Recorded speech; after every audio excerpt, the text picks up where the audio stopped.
Okay, good morning students. Manufacturing engineering 1 સબ્જેક્ટમાં હવે આપણે સેકન્ડ યુનિટ જોશું, જે છે મેટલ વર્કિંગ પ્રોસેસ. ઓકે, એમાં ઇન્ટ્રોડક્શન છે. A product is produced by shaping the metal into required shape and size. તો આમાં કરવાનું શું છે, તમારે કોઈ પણ તમારું પ્રોડક્ટ છે, ઠીક છે ને, એનો જે રો મટીરિયલ છે એને આપણે આકાર આપવાનો છે, શેપ આપવાનું છે, ઠીક છે ને. આમાં કોઈ પણ પ્રકારનું મશીનિંગ પ્રોસેસ નહીં થાય, ઠીક છે ને. આમાં ખાલી આપણે આકાર અને માપ આપવાનું છે, આમાં કોઈ પણ પ્રકારનું મશીનિંગ પ્રોસેસ નહીં થાય. ઓકે, અને એમાં આપણે એની જે ગુણધર્મો છે એને પણ વધારી શકીએ છીએ. અને એ આકાર જે છે એને આપવા માટે શું કરીએ છીએ, આપણે એનામાં બળ લગાવીએ છીએ. By applying force the metal is plastically deformed into required shape. ઠીક છે ને. તો અહીંયા આપણે કોઈ મટીરિયલને રિમૂવ નથી કરતા, અહીંયા ખાલી આપણે બળ લગાવવાથી એ પ્લાસ્ટિક ડિફોર્મ થાય છે અને આકારમાં આવે છે. તો આ વર્કિંગ પ્રોસેસથી થાય શું છે કે the mechanical working reduces the cavities present in the metal and also use to remove the impurities. તો આનાથી શું થશે કે જે વચમાં કેવિટી હશે, કે તમે ઘણી વખત જોવો હશે કે આખો બહારથી તમને ઓબ્જેક્ટ પૂરું દેખાય છે, પણ અંદર એના ખાંચા ખાંચા નાના નાના હોલ્સ હશે. તો એને રિમૂવ કરવા માટે આપણે મિકેનિકલ વર્કિંગ કરીએ છીએ. અને સાથે સાથે જે એનામાં ઇમ્પ્યોરિટીઝ હોય છે, ઠીક છે ને, એને પણ રિમૂવ કરવા માટે આપણે આ પ્રોસેસ કરીએ છીએ. અને આ પ્રોસેસથી શું થાય છે, જે મટિરિયલનું વેસ્ટેજ છે એ ઘણું ઓછો થાય છે. ઓકે, કારણ કે જો તમે મશીનિંગ પ્રોસેસ કરો, મતલબ તમે મટિરિયલને રિમૂવ કરશો, ઠીક છે ને, તો એ રિમૂવલ મટિરિયલ વેસ્ટેજ થઈ જાય છે, એ આપણે કોઈ કામ આવતું નથી. તો આ પ્રોસેસથી શું થાય છે, જો તમને શેપ અને આકાર અને માપ વધારેમાં વધારે એક્યુરેસીમાં મળી જાય છે, તો તમારે મટિરિયલને રિમૂવ બહુ ઓછો કરવું પડે છે. અને એનામાં પ્રોડક્શન પણ હાઈ થાય છે. બીજા પ્રોસેસ કમ્પેરેટિવલી આમાં પ્રોડક્શન શું થાય છે, વધારે થાય છે. તો આમાં આપણે બે મેઇન વર્કિંગ જોવાની છે, hot working of metal and cold working of metal. જેમ કે તમે નામથી જોવો છો કે હોટ વર્કિંગ, મેટલને ગરમ કરવાનું.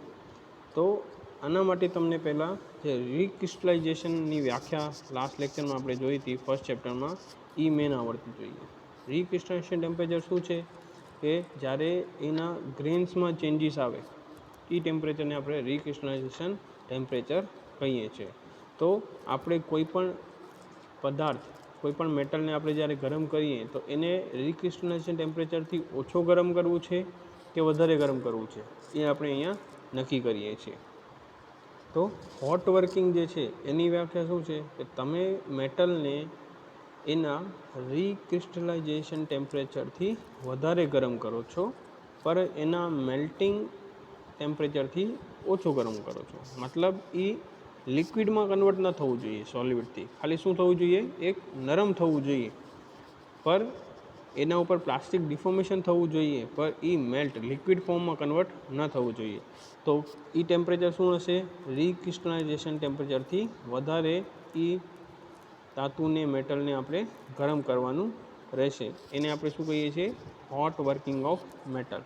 જેમાં આપણે એને રીક્રિસ્ટલાઇઝેશન ટેમ્પરેચરથી વધારે ગરમ કરીએ છીએ, પણ એના મેલ્ટિંગ ટેમ્પરેચરથી ઓછું ગરમ કરીએ છીએ. તો હોટ વર્કિંગથી શું થાય, એની સ્ટ્રેન્થ અને ડક્ટિલિટી શું થાય, વધી જાય છે, અને એને આપણે શેપ અને સાઇઝમાં લાવી શકીએ છીએ. નેક્સ્ટ છે કોલ્ડ વર્કિંગ ઓફ મેટલ. એની વ્યાખ્યા શું છે કે તમે ધાતુને, મેટલને ગરમ કરો, પર કેટલા ટેમ્પરેચર સુધી, એનું ટેમ્પરેચર રીક્રિસ્ટલાઇઝેશન ટેમ્પરેચર કરતાં ઓછું હોવું જોઈએ. ઠીક છે ને. મેટલની રીક્રિસ્ટલાઇઝેશન ટેમ્પરેચર કરતાં ઓછું કરી તાપમાન એનું વધારી અને પ્લાસ્ટિક ડિફોર્મેશન, એટલે આપણે બળ આપીને એને આકાર અને માપમાં લાવવાનું રહેશે. એ શું થાય છે, કોલ્ડ વર્કિંગ ઓફ મેટલ. હવે તમે જે પણ મેટલને ગરમ કરો છો, ઠીક છે ને, તો એનું રો મટીરિયલનું એક શેપ હોય છે, એની એક શેપ કે સાઇઝ હોય છે. એ આપણે ઘણી વખત જે રો મટીરિયલ છે એ કાસ્ટિંગ મેથડ થ્રુ લઈ આવી શકીએ છીએ, ઠીક છે ને. તો એનું ફર્સ્ટ શેપ, રો મટીરિયલનું ફર્સ્ટ શેપ હોય એને કહેવાય ઇનગોટ. હવે આ બધા જે નામ તમે જોવો છો, ઇનગોટ, બ્લૂમ, બિલેટ, ઠીક છે ને, એ એના સાઇઝથી નક્કી થાય. કોઈ પણ એક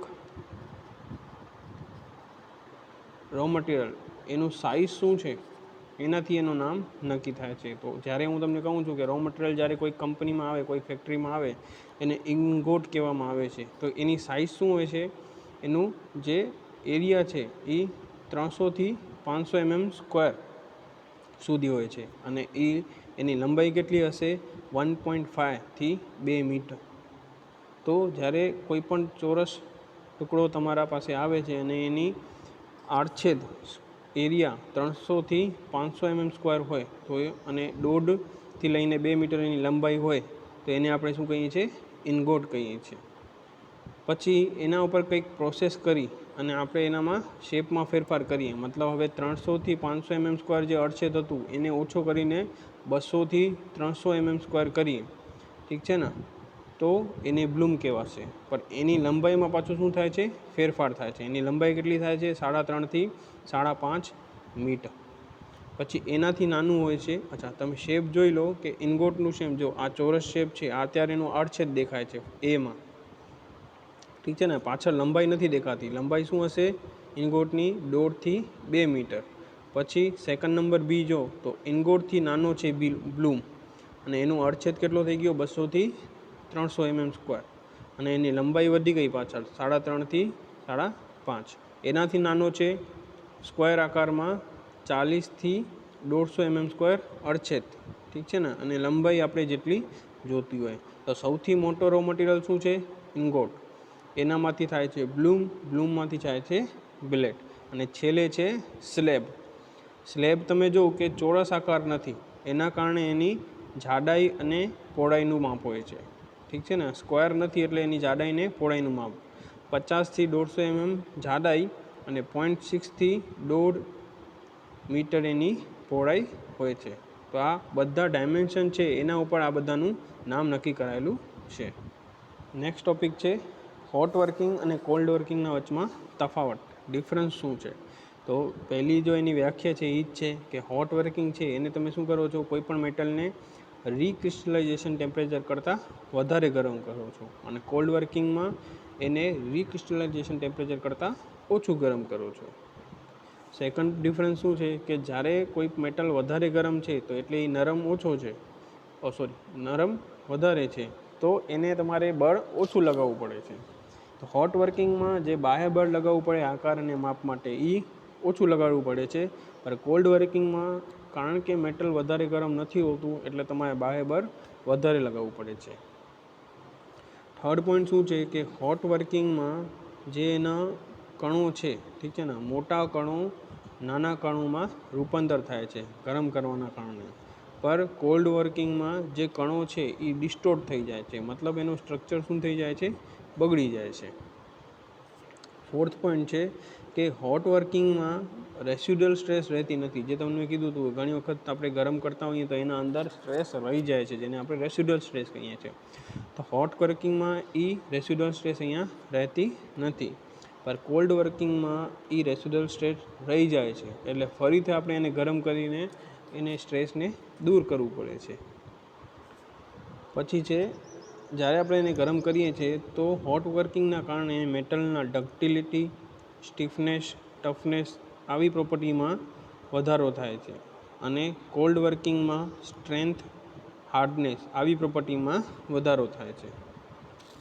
નેક્સ્ટ પોઈન્ટ પછી છે સિક્સ્થ પોઈન્ટ કે જ્યારે આપણે કોઈ મેટલને વધારે ગરમ કરીએ છીએ તો એનામાં ઓક્સિડેશનની જે છે એ કહી શકીએ કે વધારે થાય છે, ઓક્સિડેશન વધારે થાય છે. ઓક્સિડેશન એટલે ઓક્સિજન સાથે એનું રિએક્શન વધારે થાય છે. તો હોટ વર્કિંગમાં ઓક્સિડેશનના કારણે એનામાં સરફેસ ફિનિશિંગ સરખી નથી આવતી, અને માપની ચોકસાઈ પણ સરખી ધરાવતી નથી. પણ એ જ રીતે કોલ્ડ વર્કિંગમાં એનું તાપમાન આપણે ઓછા તાપમાન સુધી ગરમ કરીએ છીએ એટલે ઓક્સિડેશન થતું નથી, એટલા કારણે માપમાં ચોકસાઈ પણ સારી આવે છે અને સરફેસ ફિનિશિંગ પણ સારી આવે છે અહીંયા. હવે હોટ વર્કિંગમાં એટલે તમારે સરફેસ ફિનિશિંગ માટે બીજો એક ફિનિશિંગ ગ્રાઇન્ડિંગ ઓપરેશન કરવું પડે છે, જેના કારણે આપણે ફિનિશિંગ સારી મળી શકે. અને લાસ્ટ પોઈન્ટ છે કે તમારે ટેમ્પરેચર વધુ રાખવાનું છે, એટલે ગરમ પણ વધુ કરવું પડે, તો તમારે ભઠ્ઠીની જરૂર પડે છે, કારણ કે વધારે તાપમાન સુધી કોઈ મેટલને ગરમ કરવું હોય તો એના માટે તમારે ભઠ્ઠી છે એ મોટી જોઈએ, જેનામાં ઊંચું તાપમાન તમને મળી શકે. એટલે ઇનિશિયલ કોસ્ટ એમાં વધારે જોઈએ, કારણ કે ભઠ્ઠી વધારે જોઈએ.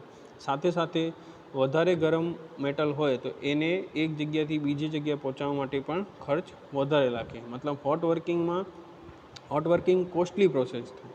પણ એ જ રીતે તમારે કોલ્ડ વર્કિંગમાં ભઠ્ઠીની જરૂરત નથી પડતી, કારણ કે એને આપણે ઓછા તાપમાને રાખી શકીએ છીએ. એના કારણે એને હેન્ડલિંગ કોસ્ટ પણ ઓછું છે અને પ્રોસેસિંગ કોસ્ટ પણ ઓછું છે. તો આ શું છે, બધા એના તફાવત છે.